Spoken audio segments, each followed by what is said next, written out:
Здравствуйте, уважаемые телезрители и радиослушатели. Мы работаем в прямом эфире. Режиссеры Николай Слепцов и Мария Новгородова. Нашу передачу можно посмотреть одновременно и на телевидении, и радио ТТИМ Саха-радио, это национальной вещательной компании Саха. В студии Юрий Сергеев. В нашей сегодняшней передаче в первом блоке о работе редакции журнала «Полярная звезда». Думаю, интересно будет узнать читателям этого общественно-политического и литературно-художественного издания.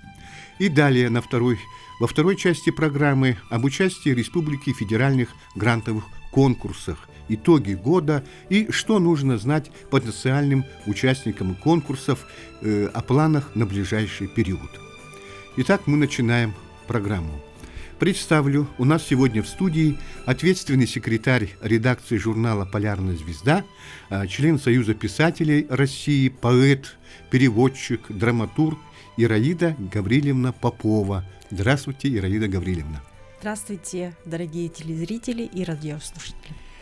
Напомню, телефоны прямого эфира 32 2066 и 32 1166. Уважаемые радиослушатели, телезрители, ждем ваши вопросы. Если будет очень интересно, конечно, задать их вот Ираиде Гаврилевне сегодня.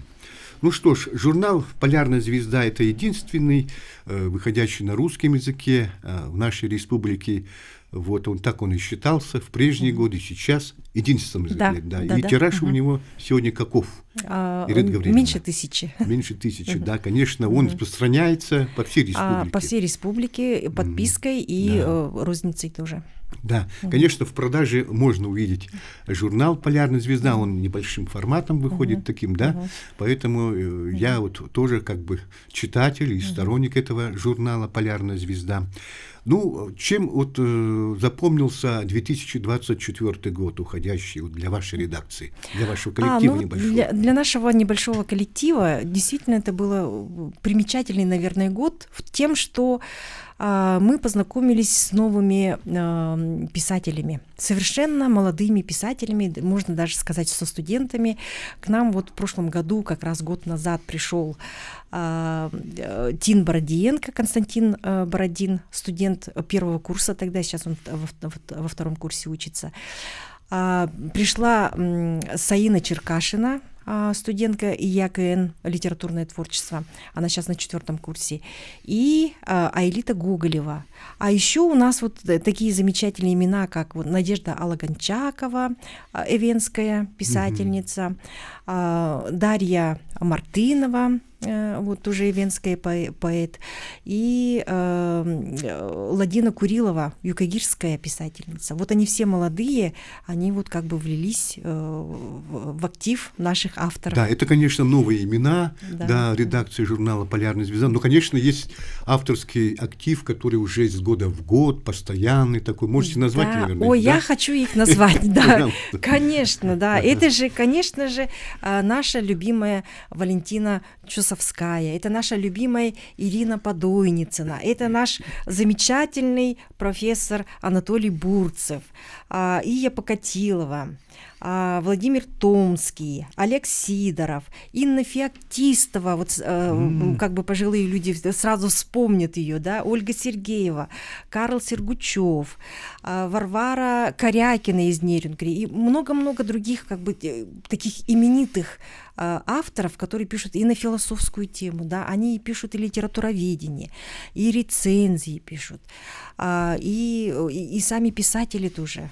Да, конечно, основной костяк составляет, да, вашего авторского коллектива. Конечно, Инна Феоктистова знаю по работе, она журналист. Да. Долгие годы она работала в газете «Молодежь Якутии». Да. Вот. Ну что ж, какие новые рубрики, что новенького, что появилось на страницах вашего журнала прекрасного? Ну вот, и еще нужно сказать, что у нас пышным цветом сейчас процветает сказка. Во-первых, у нас появились, ну как бы новое направление. приключения. Это Какие? эко-сказка. Эко-сказка — это прежде всего приключения розовой чайки Анастасии Дарбасовой. Ну вот точно так же я и сама тоже пишу эко-сказки, приключения мамонтовой лошадки, Грифон Эксюкю, Эрчими городские птички. И точно так же у нас вот Евдокия Ринцеева пишет «Чудо Алаби», да, и вот еще точно так же вообще есть, ну, проходил эко-конкурс, вот, ну, сейчас проходит он, конкурс эко-сказки совместно с Академией наук во главе с Леонидом Владимировым. Да, конечно, сказки не только для детей, но и для взрослых. Для взрослых. Да, вот, так например, вот, сказки Палыча, вот такие тоже да, опубликованы, вот, по-моему, в вашем журнале. Да, у нас вот сказки Валерия Дмитриева. Да, Валерия Павловича Дмитрия, сказки Палыча. Да, так и называется. Да, у него 4 сказки в стихотворной форме, а точно так же у него есть сказки для детей, рассказы для подростков, вот, и точно так же Сергей Москвитин у нас тоже пишет литературную сказку, да, литературную сказку пишет, журнала. И прозой он пишет, новогодние истории для детей пишет, и в стихотворной форме сказки пишет. И у нас еще появился совершенно новый автор, у которого тоже 3 совершенно новых сказки, и тоже в стихотворной форме. Его зовут Константин Соколов. Он, ну, когда-то он учился в Нижнем Бестяхе, и вот он как бы рабочий человек и пишет в свободное время вот такие сказки. Да. Кстати говоря, вот один из читателей мне как-то сказал, вот он, видимо, был ознакомлен со сказками Палыча, да, и вот он, значит, объясняет мне так, что автор пытается вернуть былую славу, да, русским народным сказкам, да, устному народному творчеству, что их сейчас мало уже, да, что нынешние дети, конечно, уже, читают, ну, возможно, уже и мало читают, и родители, и школьники, скажем, или все-таки в наших книжных магазинах, ну, я не скажу, что часто, но сейчас можно увидеть, конечно, сказки, те наши, да, далекого нашего детства, ну, там, я не говорю уже «Колобок», там, и так далее, другие сказки какие-то, вот на них-то мы и выросли, да, те же, например, стихи Агнии Барто и так далее. Все-таки, мне кажется, у нас в республике тоже должны появиться вот такие авторы, наверное, да? Да, вот они поэтому и появляются. Вот, да? Они и появляются. Еще я хотела сказать, мало того, что сказки появляются, у нас еще и драма возрождается. Вот. Драма, театральная критика, и все это тоже благодаря прекрасной работе нашего Сахатеатра. И конкретно я хочу назвать имя Надежды Осиповой, которая работает по этому направлению. У нас была лаборатория драматургов, вот, и как бы и выходцы из этой лаборатории у нас тоже печатались. Вот Ангелина Непомнящая, Кюнне Еремеева, всем известная тоже журналист. Журналист, да? газеты, да. А вот Николай Курилов тоже пишет прекрасные, он теперь не только прозу, но и прекрасные пьесы пишет. Да. Вот, Тутун Захаров, вот это новое имя, он, кстати, тоже совсем недавно стал членом Союза писателей России. Вот. И, значит, Софья Баранова пишет, наша известная актриса, она пишет и пьесы такие, ну, как бы многоактные и так далее, да, и в том числе она пишет моноспектакли, то есть в исполнении одного ну, как бы одного актера. Ну, как раньше говорили, театр одного актера. Театр одного актера, и она сама же это играет, и она уже поставила, да, и озвучивает, да, вот она поставила уже несколько вот таких своих спектаклей. Вот, так что у нас драма прекрасно возрождается, и театральная критика возрождается. Вот сама Надежда Осипова тоже у нас часто пишет, Надежда Ильина у нас пишет, она тоже и драму пишет, ну, в основном... Ну, рецензий стало больше, рецензий, заметно, да, очень такие профессиональные, хорошие, подготовленные, да, и так далее. Значит, есть специалисты. Да, вот Саргалана Ноева тоже, да, ну, вот как бы много таких интересных, хороших специалистов. Ну и как по традиции, конечно, в журнале вот «Полярная звезда», особенно в национальных республиках, конечно, переводы стихотворений, да, других авторов. Вот вы, по-моему, в нашем журнале тоже это не редкость. У нас не редкость. Да. Я тоже хочу похвастаться. Вот вы тоже, да, Ираида? Я хочу похвастаться. Я сделала очень много переводов. И я даже хочу похвастаться, наверное, почти половину. Ну, может, и не половину, но 1/3 переводов сделала, может быть, я. Вот. Очень много переводов сделала тоже наш редактор отдела, да, Мария Гольдерова. Вот. И очень много сейчас вообще переводов. И Сергей Москвитин тоже, наших авторов, да, например, вот это Александру Попову-Долгуру и вот Рустама Каженкина переводил. И не только это, очень много. И, значит, работы Данила Макеева, да, и вот Сергей Семей у нас еще есть, да. У нас, ну, как бы, мы можем назвать уже такую прекрасную плеяду переводчиков, которые, ну, вот продолжили дело вот наших известных Аиты Шапошниковой и Альбины Борисовой. Вот замечательных. Ну, конечно, самое интересное тоже познавательное вот эта вот рубрика «Мемуары». Да. В журнале «Полярная звезда» это, я считаю, тоже такой удачей, потому что там действительно пишут о всех известных людях, да, которых, может, уже нет на белом свете. Но вот я недавно как-то прочитал тоже мемуары Альфреда Кулачикова, да, о газетном художнике Борисе Николаевиче Васильеве, который работал в газете «Молодежь». Это интересно тоже все-таки. Да, у нас вообще как бы находятся и архивные вот такие материалы. Вот архивные материалы, они выходят, публикуются. И мы их тоже публикуем. Иногда у нас находится, вот у нас тоже не так давно, наверное, ну, вот тоже в прошлом году, Утум Захаров тоже принес.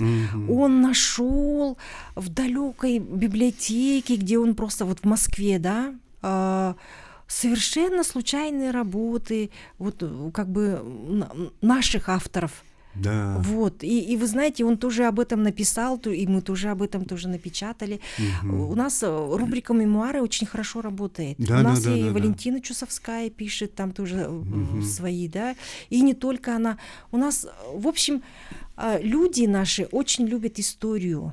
Вот, очень любят историю, очень много хотят сохранить для истории. И вот это вот поэтому это очень ценно. И вы представляете, пройдут года, вот, и какой-нибудь студент придет, посмотрит это, и это же готовая уже курсовая работа. Да, курсовая. Или, может, даже дипломная. Все может быть. Ну что ж, потом нынешний год, конечно, юбилейный, юбилей Победы, вот, и потом год защитника Отечества России, год защитника Родины в Республике Саха-Якутия. Здесь, конечно, спецоперации тоже вы не обошли стороной. Вот об этом несколько слов, пожалуйста, Ираида Гавриловна. Да, ну тут я могу вообще тут очень долго говорить, но я постараюсь Времени очень у нас тоже не так, да, очень коротко, да. Ну вообще у нас, во-первых, будут опубликованы вот письма с фронта. Вот уже наша коллега из газеты «Забота Арче» Раиса Романовна подготовит, да. Естественно, будут стихи о войне, будут рассказы о работниках тыла и так далее, да. Ну вообще много будет, да. И у нас еще будет, мы еще собираемся вообще поехать вот в село Тюбе Намского района и вот повезти туда спектакль на мою пьесу. Вот мы туда поедем и вот там будет Вы показывать. автор пьесы. Я автор пьесы. Вот. И также мы встретимся с детьми войны в интернате для инвалидов и престарелых, да, и вот для них тоже проведем небольшую благотворительную акцию. И точно так же у нас вот вообще есть прекрасные авторы. Вот Александр Седалищев, который написал очерк «Бурхат», да, это наш автор, который еще до как бы времен СВО он печатался у нас. Вот, он начинал печататься у нас, так что мы считаем, что это он. То есть он вырос из нашего журнала, мы считаем. Вот, и, значит, он тоже совершенно недавно, в декабре, стал членом Союза писателей России.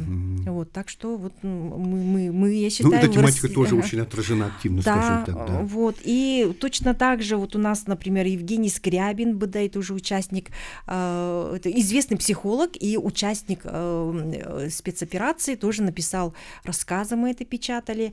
Вот Владимир Пушкарев с псевдонимом Якут Алданский. И точно так же у нас вообще очень много целая подборка стихотворений алданцев, вот литературное объединение «Вдохновение» под руководством Любови Хмаровой, город Алдан, да, и вот у нас там «Пульс Нерюнгри», тоже большая подборка, и «Усьмайский», там «Чайка», литобъединение, они тоже присылают нам вот такие работы. Так что у нас, нам много можно было говорить об этом. Вот я основное, наверное, сказала. Да, конечно. Это планы уже на 2025 год. Все-таки, в портфеле у вас еще, наверное, материалы уже готовые, лежат на следующие выпуски журнала. Да, и будет еще интервью Марии Гольдеровой с участниками тоже СВО, которые находятся в Москве в госпиталях. Вот она специально с ними Хорошо. Ну что ж, остается немного времени у нас, да, вот, Ирина Гавриловна, все-таки вы тоже творческий человек, литератор, член Союза писателей, переводчик, поэт, драматург. Ну, вкратце о вашем творчестве. Над чем сейчас вы работаете? Пожалуйста, вам слово. Так, сейчас, во-первых, готовится радиоспектакль. Радиоспектакль, да, радиоспектакль о якутских корейцах, сахакорейцах, можно сказать, да. Пока это пока в работе, я об этом тоже просто рассказываю свои планы. Также пишутся новые книги, пишется новый спектакль. Вот, новая пьеса. Вот. Очень много сейчас действительно проектов очень интересных и конкурсов и так далее. Да, вот везде стараюсь участвовать. Везде в каких-то постоянно и какие-то акции, какие-то. Вы еще активный общественник, кстати. Да, вообще времени не хватает на все. Я домой прихожу только спать. Да, спать и немножко, может быть, постучать по клавиатуре. Да. Вот. И слава богу, у меня, естественно, хороший надежный тыл, который мне помогает и разрешает жить такой жизнью. Вот.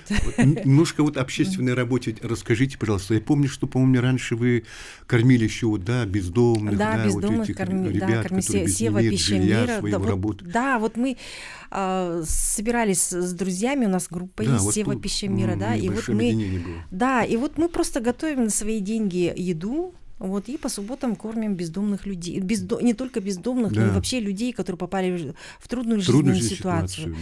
Да, но сейчас, слава богу, бомжей стало меньше, почти их нет. Сейчас ведется очень хорошая работа по социализации. Вот, и поэтому мы больше обратили внимание сейчас на работу с детскими домами. Вот мы и подарки им готовим, какие-то мероприятия. И вот в домах престарелых тоже будем какие-то мероприятия проводить и так далее. Это. Так что есть чем есть чем заняться. Ну, еще буквально несколько минут. У нас до конца эфира еще 2 минуты, может быть, да? Если что-то бы сказали добавок. Обращаясь к постоянным читателям. Да, хотела сказать, что сейчас я написала сказку о мамонтовой лошадке. Это вообще на самом деле был заказ Академии наук. Вот. Эту сказку можно прочитать на сайте библиотеки национальной. Вот. И, в этом же направлении о якутской лошадке сейчас идет конкурс, который проводит Академия наук. Вот. И, пожалуйста, тоже найдите. Во-первых, дети могут принять участие, и взрослые могут, и профессионалы, и непрофессионалы тоже написать что-нибудь о нашей якутской лошадке, какую-нибудь сказку или рассказ. Вот. И там будут с призами и так далее, с награждением, все как положено. Так, и в конце, да, где находится ваша редакция, адрес, может, контакты какие-то назвать для начинающих, может, кто-то попытается обратиться к вам со своим произведением. Да, если есть авторы, которые хотят опубликоваться у нас на русском языке, естественно, да, пожалуйста, приходите в Дом печати Орджоникидзе 31 и кабинет 322. Это 3-й этаж, первая дверь налево. И самое главное, вот все вот начинающие авторы думают, а публикуют или не публикуют? Вы как вообще относитесь к начинающим? К начинающим мы относимся бережно. Бережно прежде всего, да. Действительно, как бы к нам иногда приходят, работы иногда бывают немножко лохматые, да, мы им помогаем редактировать, мы с ними разговариваем, работаем и говорим, почему нужно изменить вот это вот так, да, потому что, некоторые просто не видят, где какая причина, в чем, да, и вот мы помогаем как бы работать что ж, стараемся. Спасибо. Спасибо, Ираида Гавриловна, вам успехов в вашей творческой работе, в работе редакции журнала «Полярная звезда». Мы сейчас уходим на рекламу, потом вновь вернемся в нашу студию и продолжим передачу в прямом эфире. Оставайтесь с нами, уважаемые телезрители и радиослушатели.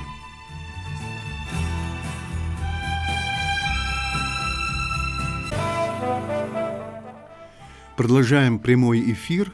В студии заместитель министра по делам молодежи и социальным коммуникациям Республики Саха-Якутия Андрей Александрович Сосновский. Здравствуйте, Андрей Александрович. Здравствуйте. Тема «Механизмы развития институтов гражданского общества на ближайшие полгода». Уважаемые телезрители и радиослушатели, телефоны 32 0066 и 32 11 66. Если есть какие-то вопросы, пожалуйста, звоните к нам в студию. Ну что ж, Андрей Александрович, пожалуйста, про итоги участия, конечно, нашей республики вначале давайте я вас попрошу ответить, да, вот участие в республике в федеральных грантовых конкурсах. Вот, в 2024 году, пожалуйста. Итоги на самом деле очень радостные, потому что нельзя не отметить, что в прошлом году впервые мы по Дальнему Востоку заняли первое место не только по количеству поданных заявок и поддержанных заявок, но и по сумме привлеченных в регион денег. То есть в прошлом году мы впервые стали первыми по тем средствам, которые мы привлекли в республику на Дальневосточном федеральном округе. Благодаря, конечно же, Фонду культурных инициатив, который впервые поддержал проект, который был больше 16 миллионов рублей. Вот. И в целом именно в Фонде культурных инициатив президентском у нас появились крупные победители, крупные проекты и на 8 миллионов, и на 7 миллионов. И это, конечно, не может не радовать и не вдохновлять. То есть есть прекрасная история успеха, когда организации или просто люди, идейные активисты, представители культуры приходили на обучение проектному управлению, о том, как, собственно, надо писать заявку, обучались. Зимой, предположим, в марте у них уже был черновик проекта, и к лету они имели, собственно, победу и могли уже реализовать свой проект. Это очень, на самом деле, вдохновляет, и это прекрасно. Угу.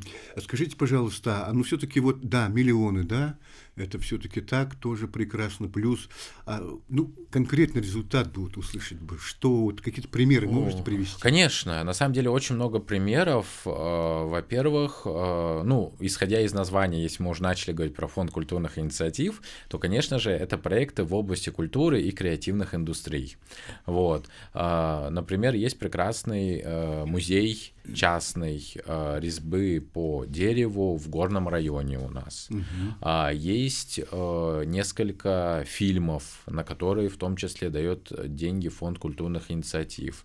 Например, вы все, наверное, знаете режиссера Новикова. В прошлом году как раз он выиграл именно в Фонде культурных инициатив на свой фильм. Вот. Конечно же, у нас есть, например, прекрасный проект. Это музыкальный фестиваль «Махтау» международный, который также был победителем Фонда культурных инициатив, реализовал свой проект международный, давал концерты, мастер-классы, в том числе в рамках Фонда культурных инициатив. Да даже вы можете, например, подойти в ДК Кулаковского, Дом дружбы, там также есть у них выставки, которые в том числе профинансированы с помощью Фонда культурных инициатив. И, конечно же, наверное, есть такое приложение, переводчик Аяна — это переводчик с венкийского языка, вот, и он также является победителем фонда культурных инициатив. Если мы будем говорить про фонд президентских грантов, то тут еще больше, наверное, проектов. Вот.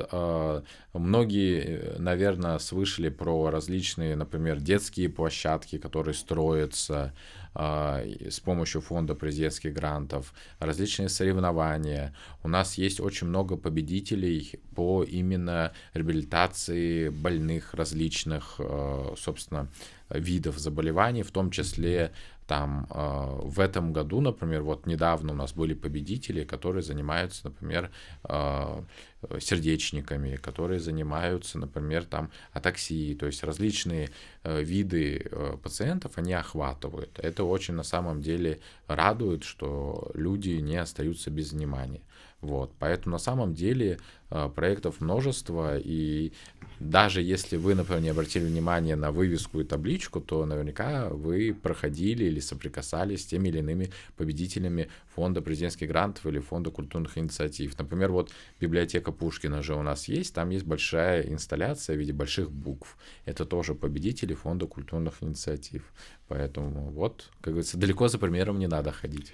Хорошо. У нас в студии заместитель министра по делам молодежи и социальным коммуникациям Республики Андрей Александрович Сосновский, 32 2066 32 11 66.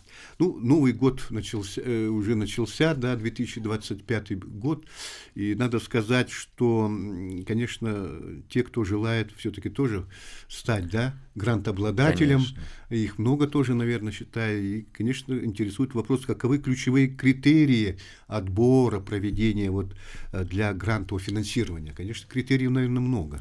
Критериев много, есть общие критерии, которые можно разделить на то, что есть конкурсы, которые только для НКО, то есть только для некоммерческих организаций, и те, которые не только для них. То есть фонд президентских грантов, гранты главы, они только для некоммерческих организаций. Причем надо помнить, что у фонда президентских грантов обязательно должна иметь давность создания организации, то есть она должна быть уже год функционировать. Условия, то есть это отсутствие статуса, например, инагента, отсутствие там офшоров, а вдруг, как говорится, отсутствие налоговой задолженности по крупным суммам. Это все как бы базовые требования.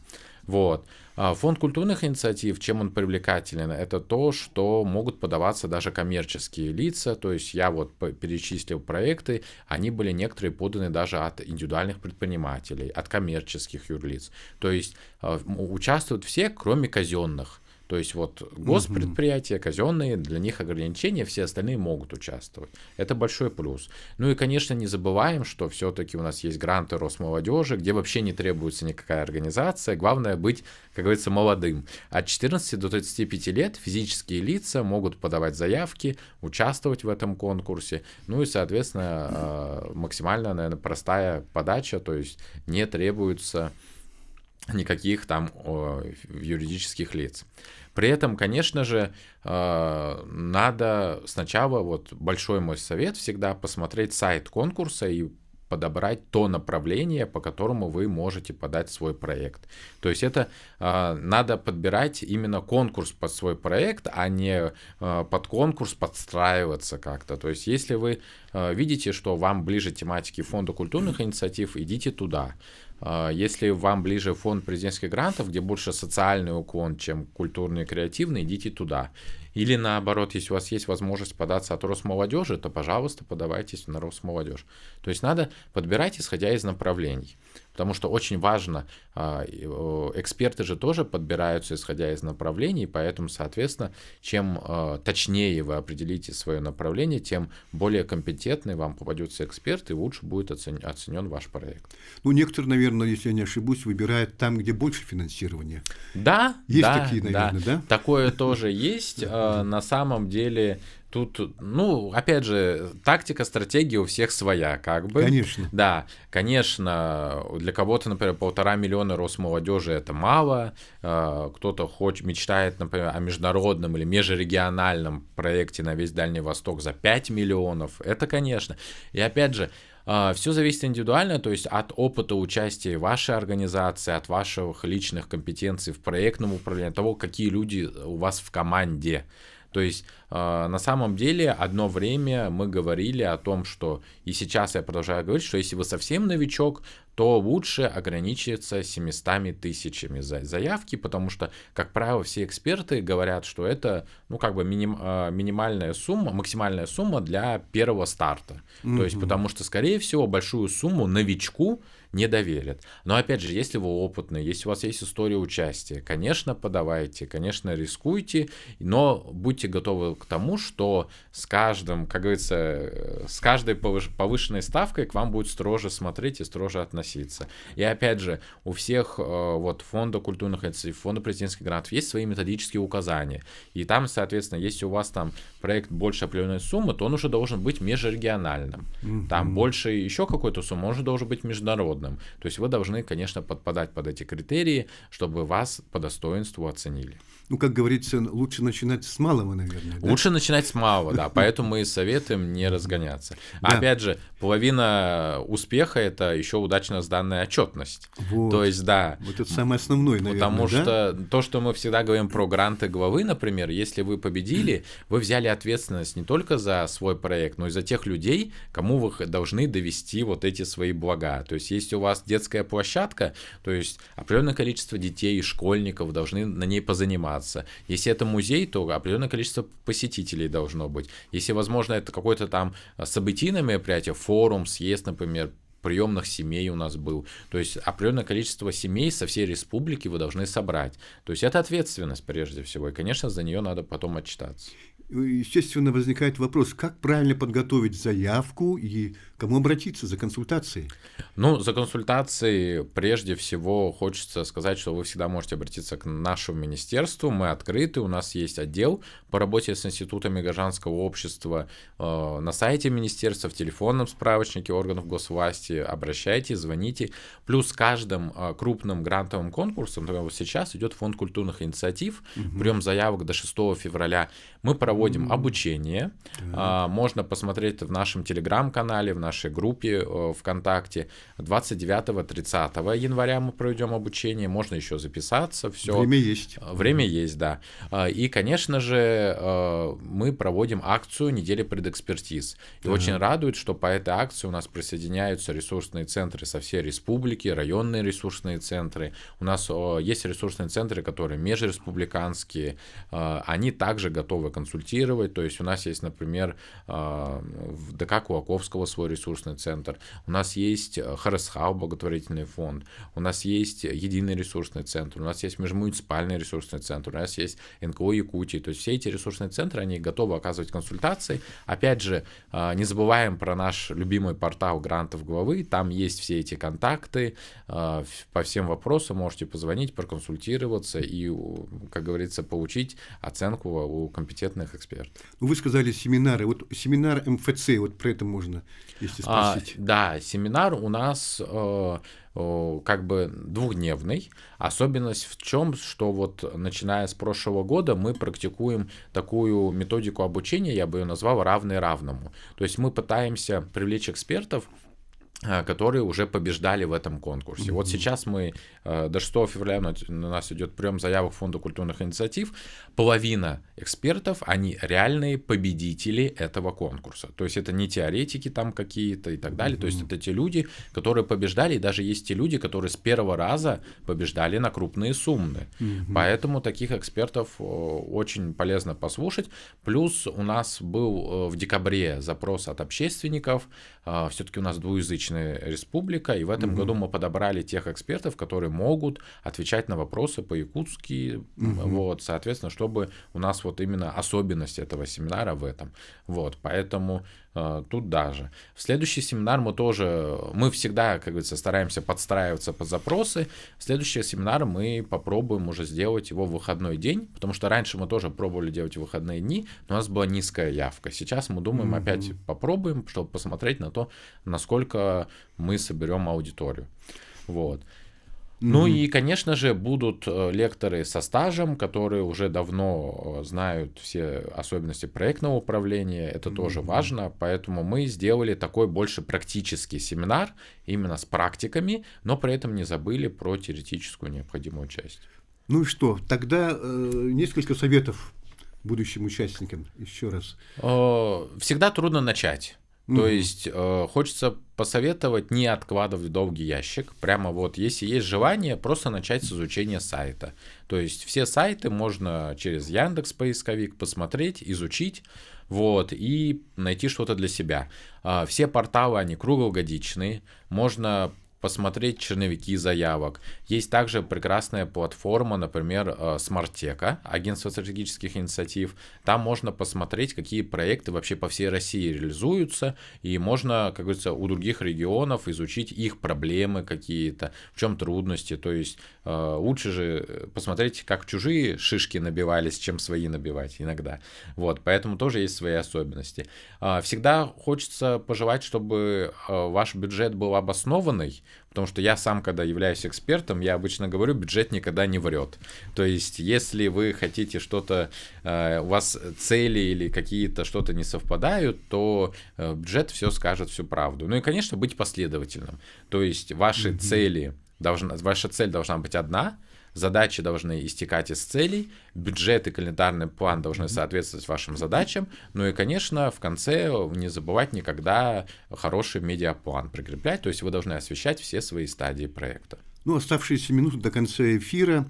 Я попрошу вас, вот в честь 80-летия Победы в Великой Отечественной войне, сейчас у нас в республике проводится акция, да? Да. Знамя Победы. Ну, несколько слов об этом, пожалуйста, минута-полторы. Знамя Победы у нас запустили зимой с участием главы республики Арсения Сергеевича Николаева. Это очень значимая акция, потому что это знамя у нас передается из района в район с участием маршруты на слегах. Сейчас у нас была передача между Чурапчинским и Усялданским районом. Да. И мы всегда очень рады, что в этих акциях у нас происходит связь поколений. То есть у нас участвуют там и ветераны боевых действий, ветераны тыла, участвуют молодые юноармейцы, юные карбушевцы, то есть представители молодежи. С помощью таких акций, мне кажется, мы вспоминаем подвиги наших там отцов, дедов и говорим им спасибо. И, конечно же, это заставляет задуматься о том, как вообще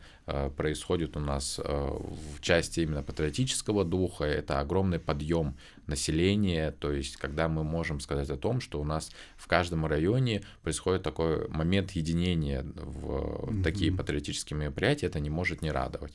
Поэтому акция обязательно охватит всю республику к 9 мая, и это знамя вернется в Якутск. Завершится, да, 9 мая 2025 года. Да. Так, ну что еще? У нас минутка-полторы еще. Хочется тогда коротко сказать, что пожалуйста. У нас ближайшие полгода насыщенные будут. Сейчас у нас фонд культурных инициатив, потом с февраля до 3 марта у нас фонд президентских грантов, в марте у нас Росмолодежь, в летом у нас гранты главы Якутии, и, конечно, у нас потом идут еще гранты главы на развитие территориальных общественных самоуправлений. Так что календарь мероприятий, грантовых конкурсов, они прямо помесячно идут у нас. Расписаны уже, да? Расписаны, да.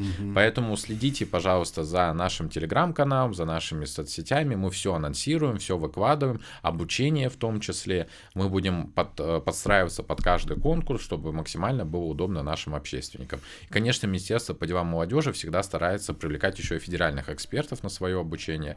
Поэтому всегда проще привести одного эксперта в Якутию, чем вывозить очень много общественников из Якутии. Поэтому мы всегда стараемся это делать. Итак, уважаемые телезрители и радиослушатели, наша передача, к сожалению, подошла к концу. Мы темы тоже сегодня исчерпали в нашей радио-телепрограмме. Спасибо, я хочу сказать моим участникам, и сейчас вот хочу Андрею Александровичу сказать, Сосновскому, заместителю министра по делам молодежи и социальным коммуникациям, за передачу. Всего доброго, до свидания. Это была передача «Якут сегодня», Юрий Сергеев. До свидания.